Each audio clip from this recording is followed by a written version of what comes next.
Assalamualaikum warahmatullahi wabarakatuh. Waalaikumsalam. Alhamdulillahirabbil alamin. Pada malam hari ini kita bertemu lagi di program rutin di Kopi Tama yaitu Jati Diri Seorang Muslim edisi ke-8. Alhamdulillah kita masih diberikan kesehatan hingga pada malam hari ini kita masih bisa menyaksikan live Kopi Tama dan para pemateri seperti Kak Baim, Kak Rijal, Kak Jaka, dan Kak Ari masih mau meluangkan waktunya di tengah kesibukan-kesibukan yang mereka jalani, mereka mau nih meluangkan waktunya untuk teman-teman agar bisa paham lebih dalam mengenai Islam. Nah, sebelum kita mulai, sedikit flashback nih. Kemarin Kak Ari di hari Rabu itu menjelaskan tentang kehidupan setelah kematian. Nah, yang dimana materi tersebut itu menyambung dari materi sebelumnya yaitu konsekuensi beriman. Nah, pada malam hari ini akan lebih dijelaskan secara detail oleh Kak Baim mengenai setelah kematian itu apa yang harus kita pilih. Nah, sementara di Islam sendiri itu ada dua tempat yang memang menjadi tujuan terakhir kita setelah kematian, yaitu surga dan neraka. Maka sudah jadi sudah sewajarnya jika konsekuensi yang kita terima berupa surga atau neraka itu tergantung dari amalan-amalan apa yang kita perbuat semasa kita hidup di dunia. Nah, menarik pada malam hari ini mungkin Kak Baim akan membahas tentang seputar apa saja sih yang membawa atau menghantarkan manusia kepada surga dan kepada neraka. Nah, untuk mempersingkat waktu, langsung kita serahkan saja kepada pemateri yang terlihat sudah tidak sabar ingin menyampaikan segala materi dan ilmunya yang insya Allah itu bermanfaat bagi teman-teman pada malam hari ini. Oke, kita langsung saja ke Kak Ibrahim untuk dijelaskan materinya pada malam hari ini yaitu antara surga dan neraka. Silakan. Ya, terima kasih Bang Sandy atas kesempatan dan waktunya lagi. Pertama-tama ya kita masih belum bisa bertemu dalam keadaan offline, ya jadi kita bertemunya di keadaan online seperti ini. Ya walaupun kita jauh di mata tapi selalu dekat di hati teman-teman semuanya. Siap. Oke teman-teman semuanya, Assalamualaikum warahmatullahi wabarakatuh. Waalaikumsalam warahmatullahi wabarakatuh. Alhamdulillahirrahmanirrahim. Assalatu wassalamu ala asrofil anbiya'i wal mursalin sayyidina maulana Muhammad wa ala alihi washabihi ajmain amma ba'd. Oke, teman-teman semuanya, kemarin sudah dijelaskan dengan kakak atau abang-abang Kopi Tama semuanya masalah konsekuensi iman, ya pokoknya dari awal pembahasan itu pokoknya kita masih di apa ya, ibaratnya masih di situ aja, daerah situ-situ aja seperti itu. Agar kenapa seperti itu kita membahasnya, agar kita bisa memahami gitu ya apa arti hidup kita sebenarnya seperti itu. Nah kemarin jadi biar nggak terlalu jauh membahasnya, kemarin saya dibahas sama Kak Rijal masalah konsekuensi beriman, bahwasanya apa ketika kita menjalani kita kemarin saya ingat bahwasanya ketika kita konsekuensi iman itu bahwasanya kita itu yakin ya bahwasanya apa yang ada di dalam Al-Quran itu bahwasanya itu yang sudah jelas yang harus kita taati ya, yang dibawa oleh Rasulullah SAW. Nah, kemudian dilanjutkan kepada Kak Ari masalah kehidupan setelah kematian. Nah, jadi memang jelas bahwasanya kehidupan kita di dunia itu kan hanya sebentar saja ya itu masuk dalam untuk apa kita hidup di dunia. Nah, jadi di dunia ini kita ya itu yang sudah dijelaskan teman-teman bahwasanya apa yang sudah Allah memberikan kehidupan kepada kita, ya kita harus menjalankan segala perintah-perintahnya seperti itu. Jadi setelah kehidupan setelah kematian itu memang jelas adanya seperti itu. Ya, setelah kita mati nanti kita ke alam barzah dulu, terus kita ketika di alam barzah nanti kita dikumpulkan lagi pada masyar, yaitu di yaumil akhir nantinya dengan berbondong-bondong orang seperti itu. Ya, jadi teman-teman itu telah nyata lah ibaratkannya bahwasanya kehidupan setelah kematian itu pasti itu ada seperti itu, karena dibahas di dalam Al-Quran surat apa kemarinnya, surat At-Taubah, surat At-Takabun ayat 7 kalau tidak salah. Yang artinya, karena dah hafal saya sebutkan artinya aja. Di sini bahwasanya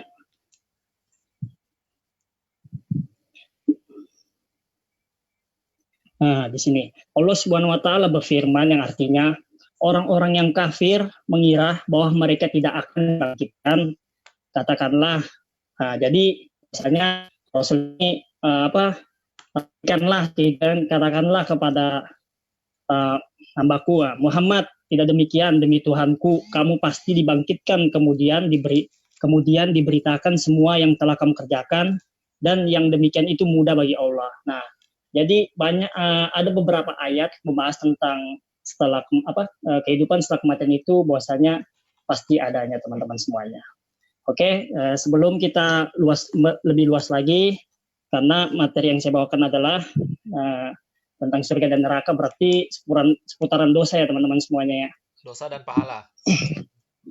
Dosa dan pahala, ya, seperti itu. Nah, jadi di sini saya mau bercerita sedikit ya. Semua ciptaan Allah pasti akan sirna seperti itu ya. Nah, di sini kita akan membahas sedikit semua kita pasti akan pulang seperti itu.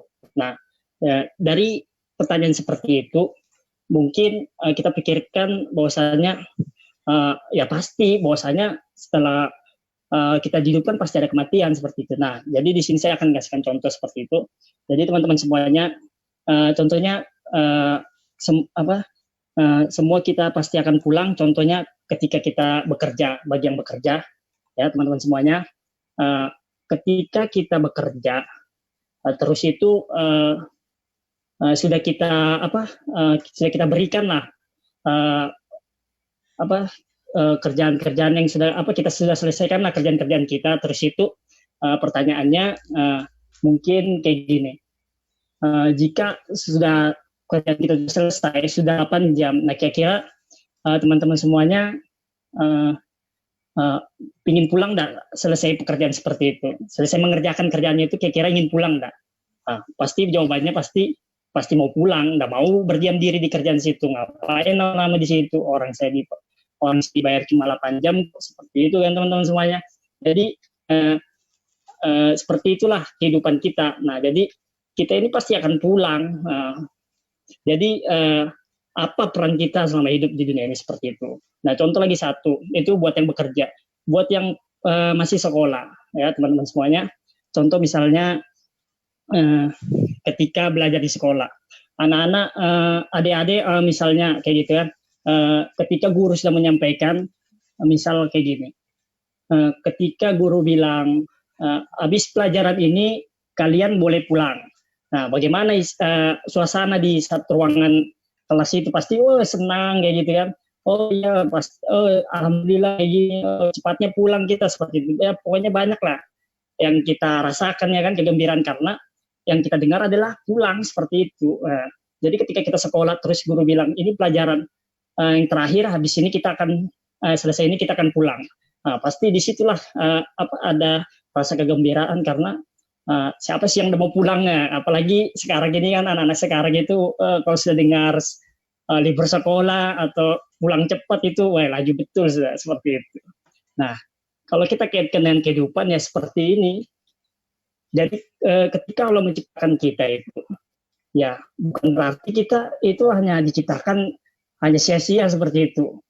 Justru itu kita diciptakan itu bagaimana ketika Allah menciptakan kita itu sebelum kita menuju kampung akhirat kita, ya kita banyak-banyak membawa bekal seperti itu teman-teman semuanya. Nah, contoh misalnya, coba seandainya saja ketika itu malaikat turun, ya, malaikat penyambut nyawa itu turun. Nah, terus dihampirinya. Terus begitu malaikat turun bicara sama kita, bahwasanya hari ini kamu harus pulang seperti itu. Kira-kira apa jawaban kita? Pasti kita tidak mau. Saya yakin pasti kita tidak akan mau. Kenapa? Kalau kita kaitkan dengan yang tadi di sekolah, bahwasanya guru bilang bahwasanya kayak gini, ketika habis pelajaran ini kalian harus pulang semuanya. Oh begitu senangnya mereka semuanya itu pulang, pokoknya rame, jadi kan ruangan kelas itu jadi rame. Ketika malaikat datang, terus malaikat itu bilang seperti ini, kamu harus pulang hari ini. Nah, apa yang kita rasakan pasti hampir 99% mungkin teman-teman itu ngomong pasti nggak akan mau pulang seperti itu. Karena kenapa teman-teman? Itulah kehidupan yang singkat itu seperti itu. Kenapa kita takut ketika malaikat datang menghampiri kita?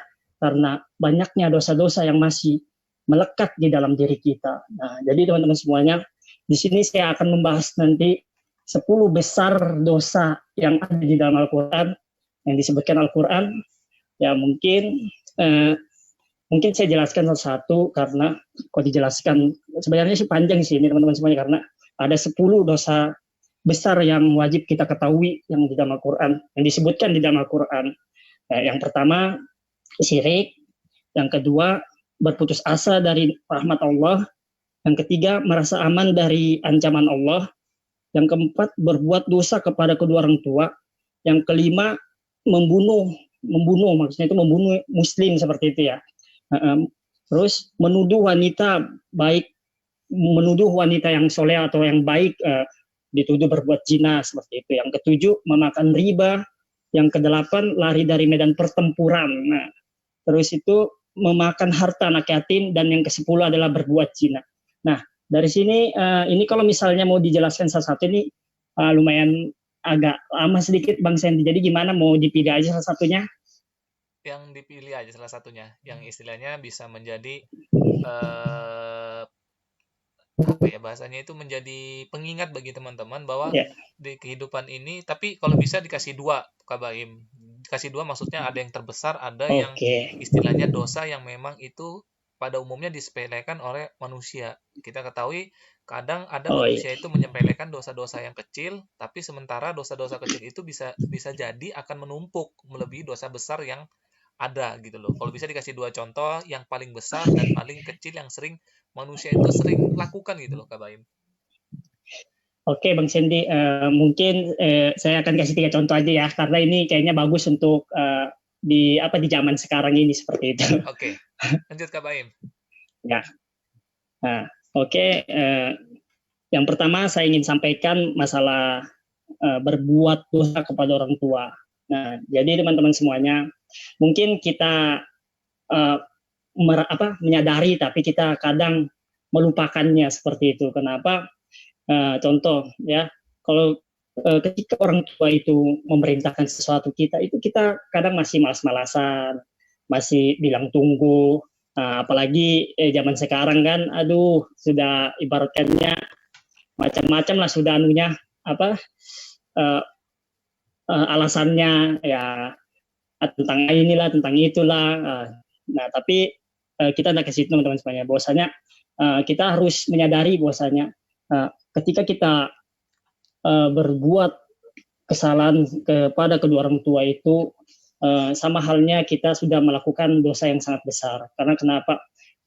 Di situ kita bisa renungkan teman-teman semuanya, ketika kita masih di dalam kandungan, di dalam kandungan itu orang tua, seorang ibu itu mengandung kita hampir kurang lebih 9 bulan seperti itu. Nah, bayangkan coba, dari 9 bulan itu ibu kita mengandung, dan ketika kita besar banyak anak-anak yang tidak mengingat itu semuanya. Bahkan di zaman kita sekarang ini, sampai-sampai orang tua rela dipenjara, rela dibunuh seperti itu. Nah, jadi kemana gitu kan keimanan kita itu terhadap kedua orang tua kita saat kita itu di kandungnya, saat kita dirawatnya sampai kita besar sampai saat ini, dan pada akhirnya ketika kita besar kita tidak memberikan yang terbaik kepada orang tua kita. Nah, kenapa saya bilang seperti itu? Padahal kunci pintu surga juga terdapat di kedua orang tua kita, ya teman-teman semuanya. Nah, jadi ketika kita melakukan perbuatan yang betul-betul sampai menyakitkan hati kedua orang tua, segeralah cepat-cepat bertobat, segeralah cepat-cepat minta maaf, ya, karena ibaratkannya ya, kalau misalnya kamu mau balas kasih sayang seorang ibu itu tidak akan pernah kita akan bisa balas, karena kita bisa ingat ceritanya Uwais, kalau tidak salah ya, Uwais bin Qarni kalau tidak salah. Nah, itu seorang anak yang Uwais Al-Qarni ya Bang Santi. Nah, kita bayangkan, coba lihat ibunya di akhir hayatnya, dia itu ingin haji, ingin ke Baitullah seperti itu kan, ingin melihat Ka'bah seperti itu. Nah, bayangkan coba, cuma ngomong seperti aja itu ibunya, si Uwais itu bingung seperti itu. Bagaimana saya bisa membawa ibu saya ke Mekah sana, sedangkan jarak Mekah dari sini sangat jauh seperti itu. Nah, namanya anak yang soleh, anak yang taat kepada orang tua dan taat kepada Allah, dia berpikir bagaimana saya bisa membawa orang tua itu. Dan sekarang alhamdulillah sebelum akhir hayatnya, singkat cerita bahwasanya Uwais bisa membawa orang tuanya dengan cara digendong. Bayangkan coba teman-teman semuanya, biasa seorang ibu itu, walaupun kamu gendong dari Indonesia ke Mekah, ke Ka'bah, mungkin tidak bisa membalas belas kasihannya, kasih sayangnya kepada kita semuanya. Jadi teman-teman semuanya, yang masih tentunya yang masih ada orang tuanya, berikanlah terbaik kedua orang tua kita, mendoakannya selalu, ya, berbuat baik kepadanya selalu seperti itu. Buat yang sudah tidak ada, ya sama aja, kita terus mendoakannya, karena kata kalau tidak salah anak soleh termaksud yang bisa memberikan doa kepada orang tuanya ketika sudah tidak ada lagi. Nah, itu yang pertama. Yang kedua, masalah mungkin kalau masalah riba ini mungkin tidak terlalu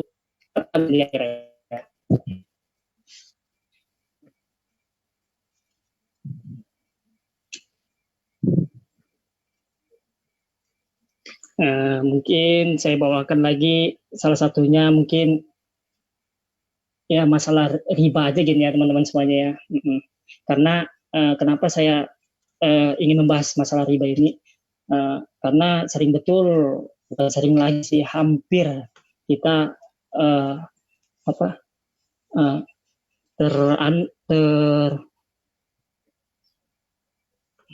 terpesona dengan riba ini seperti itu di kehidupan kita. Nah, jadi mungkin saya bahas sedikit masalah riba, karena teman-teman yang mungkin zaman now yang sekarang, jadi mungkin masalah riba lagi gitu-gitu.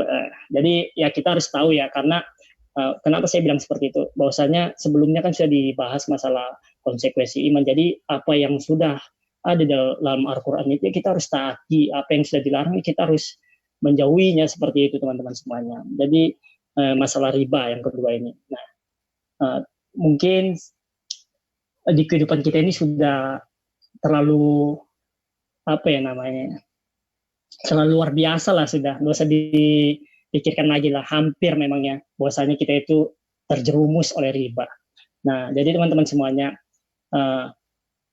apa aja sih riba itu ya? Ya kalau misalnya dibahas riba itu memang sangat luas ya, macam-macam riba itu lah. Jadi saya mau ambil contoh sedikit aja. Ya, ibaratkannya mending kita tak punya, walaupun kita punya tapi hasil riba seperti itu. Nah, mungkin teman-teman semuanya sudah pernah dengar kali bahwasanya dosa kecil riba dosa riba itu mungkin teman-teman sudah tahu semua kali ya. Masalahnya dosa terkecilnya adalah kita itu sama aja berzina dengan ibu kita seperti itu. Itu dosa terkecil riba. Bagaimana kalau misalnya kita terus lakukan seperti itu? Nah, jadi teman-teman semuanya, jadi kita itu ya walaupun kita itu memang ingin sesuatu ya, karena kan kita kan ngelihat kebanyakan kita lihat tetangga atau lihat teman atau lihat orang lain dan sebagainya seperti itu kan, kita ingin betul menginginkan sesuatu yang dia punya. Nah, dengan keadaan kita yang pas-pasan seperti itu. Nah, jadi teman-teman semuanya, apalah daya kalau memang kita memang terbatas, tidak punya apa yang kita punya, yang kita ingin punya, apa yang kita miliki. Insya Allah lah, Allah itu tidak pernah menukar rezeki kita. Insya Allah kalau memang itu memang ingin kita dapatkan, pasti Allah akan memberikannya kepada kita.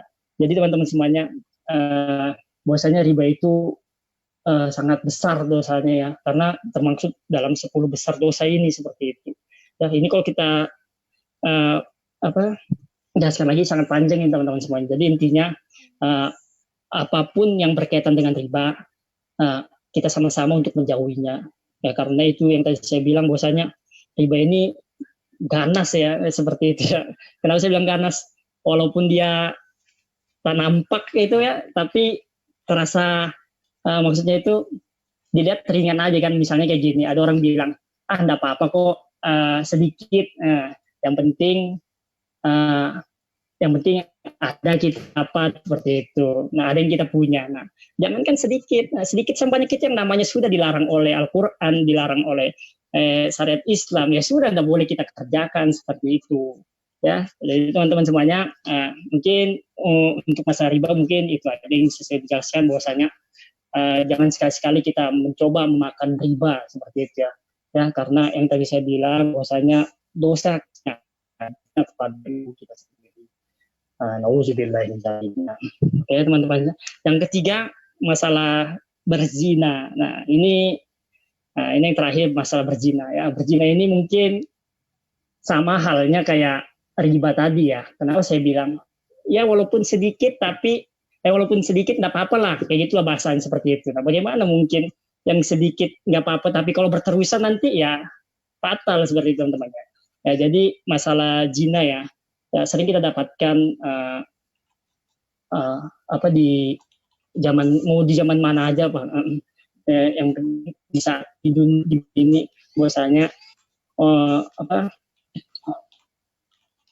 banyak yang kita bisa lihat kadang di pinggir jalan, di mana-mana aja, entah itu statusnya apa, bergandengan tangan, dan sebagainya seperti itu. Nah, apalagi kita lihat kadang pas di waktu-waktu yang tertentu misalnya kayak malam minggu atau minggu dan sebagainya. Nah, itu bisa kita lihat bahwasanya teman-teman di situ salah satu kenapa saya bilang itu salah satu tempat kemaksiatan, walaupun itu telah tampak di mata kita, walaupun dia tidak bersembunyi-sembunyi, tapi kita lihat bahwasanya mereka melakukan perbuatan-perbuatan yang apa ibaratnya keji lah ibaratnya kayak gitu, karena di Al-Quran bahwasanya orang itu dilarang berdua-duaan dengan lawan jenisnya seperti itu. Nah kalau sudah berduaan itu salah satu di antara berdua itu nanti salah satunya adalah seton seperti itu. Nah jadi teman-teman semuanya bahwasanya berzina itu hukumnya dosanya juga sangat besar, sama ya makanya dikatakan di Al-Quran itu jadi ada 10 besar, ada 10 jenis dosa yang sangat dianjurkan dalam Al-Quran yang sangat besar, yaitu salah satunya berzina. Seperti itu ya. Nah, berzina itu yang macam-macam macam-macam anunya lah, caranya lah seperti itu. Ya mungkin banyak lah intinya seperti itu. Nah, sebenarnya sih panjang ini teman-teman semuanya, tapi kalau mau dijelaskan mungkin masih lama ya seperti itu.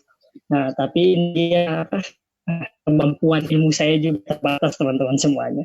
Jadi saya ingin ingatkan contoh lagi satu ya, ibaratkannya semuanya manusia itu pasti berbuat dosa ya teman-temannya, maupun dia soleh maupun dia tidak soleh ya.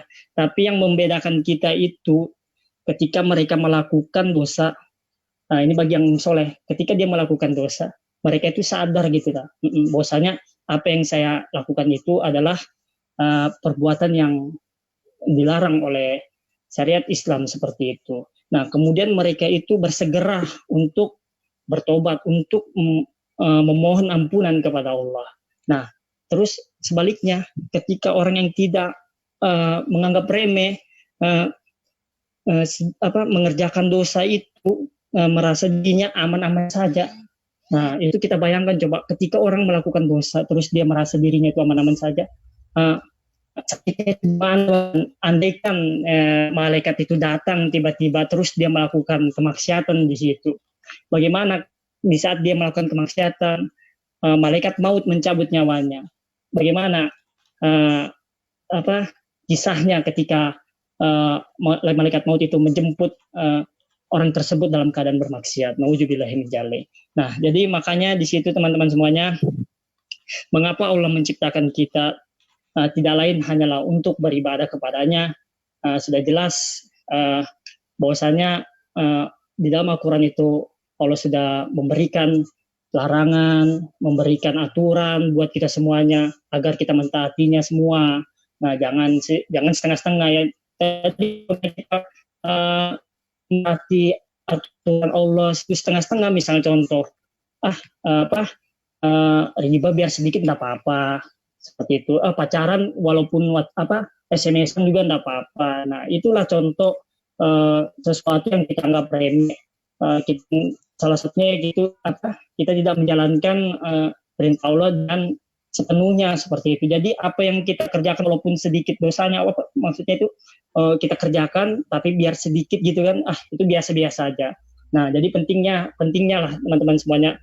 Makanya juga itu saya sarankan buat teman semuanya, pentingnya memang kita itu harus belajar agama yang pertama. Terus itu yang kedua, harus berjamaah seperti itu. Karena kenapa saya bilang seperti itu? Karena ketika kita berjamaah, insya Allah di lingkungan kita itu pasti kan orang-orang yang soleh ya, bahasanya itu orang-orang yang selalu mengingatkan. Jadi ketika kita ada sesuatu yang memang terlupa atau kelewatan seperti itu, nah di situ nanti di dalam jamaah itu nanti ada teman-teman kita yang bisa mengingatkan kita semuanya bagaimana kita harus di kehidupan kita ini kita harus patuh dengan aturan-aturan Allah yang sudah diturunkan oleh Allah Subhanahu wa taala dan dicontohkan oleh Rasulnya.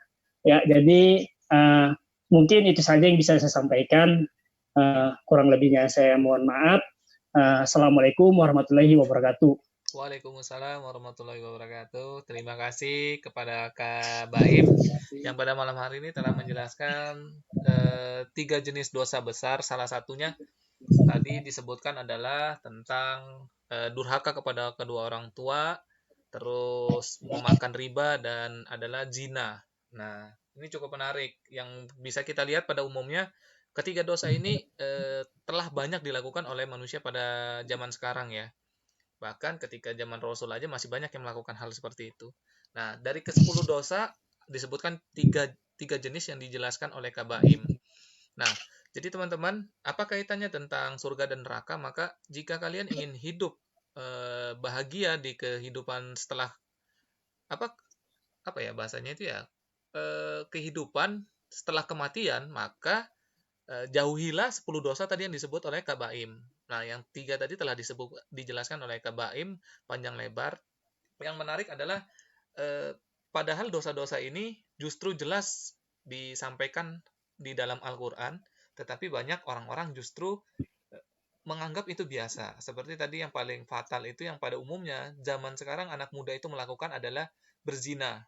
Di Al-Quran dijelaskan, saya lupa ayatnya ya, tapi ayatnya itu berbunyi wala taqrabu zina, janganlah engkau dekati zina, bahkan mendekatinya saja tidak boleh apalagi melakukannya. Nah, itu yang kadang anak-anak zaman sekarang melupakan hal tersebut. Yang seperti yang saya sebut tadi, itu adalah dosa-dosa yang dianggap biasa bagi orang-orang, tapi itu sangat besar.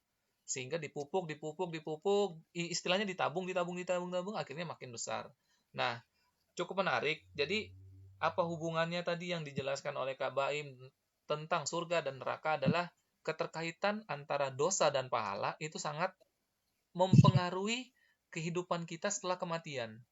Ketika kita memilih jalan-jalan yang memang itu dilarang oleh Allah, maka siap-siaplah untuk menerima konsekuensi berupa neraka.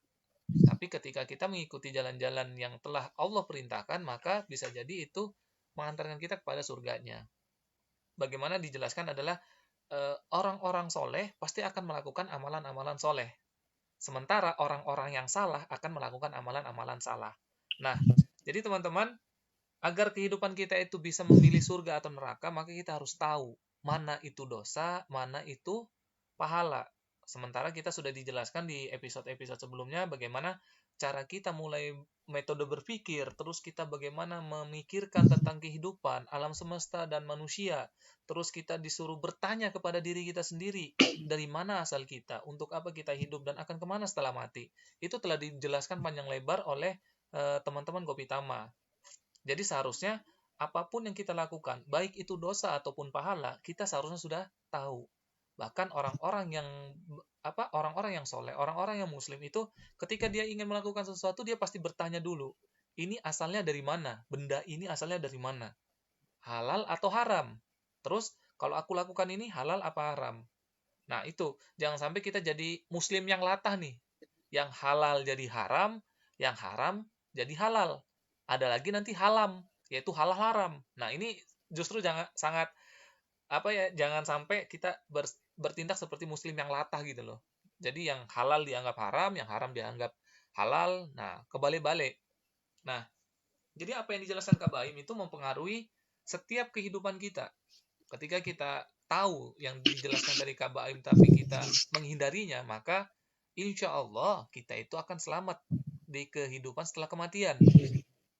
Jadi jalan yang akan kita pilih itu tergantung dari apa amalan kita yang perbuat semasa hidup. Kalau kita beramal soleh, ya tidak mungkin kita masuk neraka. Kecuali kita beramal maksiat. Sebaliknya juga ketika kita bermaksiat, mana mungkin orang yang bermaksiat bisa masuk surga. Kecuali ketika ajal datang, dia dalam posisi bertaubat secara sungguh-sungguh kepada Allah. Nah, itu aja mungkin dari Kak Baim penjelasan seputaran dosa yang terkait tentang antara surga dan neraka. Jadi, jika kalian ingin hidup enak setelah kematian, maka lakukanlah amalan-amalan soleh yang membawa pahala. Seperti tadi yang dijelaskan Kak Baim yang di poin pertama adalah taat kepada kedua orang tua. Karena salah satu doa yang tidak pernah putus, salah satu amal jariah adalah doa anak yang soleh. Jadi minimal yang paling simpel adalah menjadi anak yang soleh untuk bisa mendoakan terus kedua orang tua kita. Terus hindari riba, tadi yang dijelaskan Kak Baim, sama zina. Karena biar bagaimanapun, mau pacaran itu dimulai dari bismillah, mau baca auzubillah, diakhiri doa kafaratul majelis, namanya pacaran tetap haram. Kalau nggak sanggup pacaran, datangin walinya terus nikah. Iya Kak Baim ya kan? Begitu Kak Baim? Ya, benar Bang Sandy. Jadi itu ya. Ya. Jadi apa-apa yang disampaikan Kak Baim adalah sesuatu yang jelas haram di dalam Al-Quran. Durhaka kepada orang tua, memakan riba, dan pacaran itu haram. Memang pacaran tidak menghantarkan kita kepada zina, tapi awal zina bermula dari pacaran. Jadi itu aja yang bisa disampaikan kami berdua. Kalau ada salah, mohon dimaafkan baik itu sengaja ataupun tidak sengaja, karena kesalahan itu murni datangnya dari kami berdua, karena kebenaran hanya Allah dan Rasul-Nya yang mampu menyampaikannya. Itu aja mungkin dari saya, dari Kak Baim. Ada mau yang disampaikan lagi kepada teman-teman? Dipersilakan. Mungkin itu saja sih Bang Sandy. Itu aja ya. Intinya sih seperti ini sih. Terakhir ada yang mau sampaikan terakhir, bahwasanya masalah pacaran ya.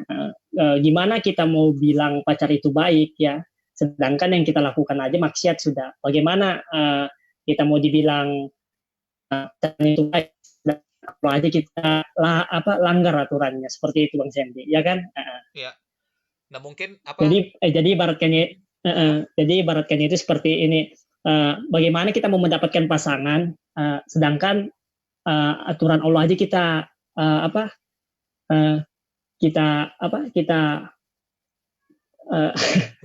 maksudnya gini mungkin Allah kita anuin gitu. Ya, maksudnya Kak Baim itu mungkin begini teman-teman. Jadi tidak mungkin mendapatkan sesuatu yang Allah ridhoi dengan cara yang salah. Sementara pacaran ya, itu sudah jelas haram. Jadi tidak mungkin orang mendapatkan sesuatu yang baik dari proses yang tidak baik. Nah, tidak baik, benar. Ya, kalau kita mau ambil contoh dan bukan ambil contoh ya, ambil fakta, kita mau berpikir nih, orang yang berpacaran itu adalah orang yang tidak taat kepada Allah. Karena ketika dia berpacaran, dia sudah melanggar perintah Allah. Jadi tidak mungkin ada ketaatan di dalam proses tak pacaran, kecuali ta'aruf atau nikah. Nah, itu yang ada. Maksudnya Kak Baim mungkin seperti itu ya Kak Baim ya? Iya, benar seperti itu. Itu aja dari kami berdua. sekali lagi mohon maaf jika ada kesalahan. Kita akan lanjut nanti di hari Senin pekan depan dengan pemateri masih rahasia, dengan tema juga masih rahasia. Insya Allah kita akan lanjutkan pembahasan kita pada malam hari ini seputaran dosa yang menghantarkan kita kepada surga ataupun neraka. Mungkin di pekan depan akan kita lebih bahas detail lagi tentang dosa-dosa yang mungkin lebih rinci atau yang memang itu menghantarkan kepada sesuatu yang berbahaya bagi kehidupan kita. Itu aja deh teman-teman. Terima kasih mau menyaksikan live kita. Saya akhiri. Billahi taufiq walhidayah. Wassalamualaikum warahmatullahi wabarakatuh. Waalaikumsalam. My Masjid. My Avenger. Terima kasih Kak Baim. Ya, sip.